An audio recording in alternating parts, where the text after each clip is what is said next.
நம்ம தளபதி எப்படி தக் லைஃப்ல சிறப்பான ஆளோ அதை விட தக் லைஃப்ல குறும்பான ஆளு தான் நம்ம விஜய் ஆண்டனி சார். ஆனா ரெண்டு பேருமே தக் லைஃப்னு வந்துட்டா வேற மாதிரி இருப்பாங்க. அவங்களோட பெஸ்டான தக் லைஃப் மூவ்மெண்ட்டா பாத்துறலாம். விஜய் அண்ணா பிடிக்கும் நம்ம சேனல் அப்படியே சப்ஸ்கிரைப் பண்ணீங்க. விஜய் ஆண்டனி பிடிக்கும் அப்படியே ஒரு லைக் போட்டு விட்டுருங்க. நெக்ஸ்ட் யாரோட தக் லைஃப் போலாம்னு கமெண்ட்ல சொல்லிடுங்க. சலீம் 2 வரப்போகுது ஃபியூச்சர்ல, கதை எழுதிட்டு இருக்கேன் சார். கிசுக்கு பதில் சொல்லுங்க. கிசுக்கு நான் வாங்கலாம், மேல அத பேசுவோம். அந்த சீன் கொஞ்சம் நடிச்சு காட்டுங்க. அந்த சீன் எனக்கு என்னோட ஃபேவரட் சீன். அப்பா எனக்கு இப்பவே உன்னை பார்க்கணும்.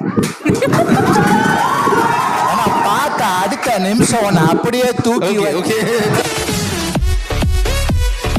விஜய் ஆண்டனி சார் எந்த காசிப்லயும் பார்க்க முடியுது இல்லையா?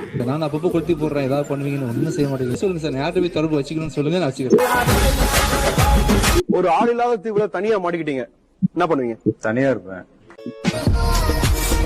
இங்க இருக்கிறதுல யார் உங்களோட close friend? Director Vijay sir, Amala Paul ma'am. தெரிஞ்சு இப்ப நீ என்ன பண்ண போற?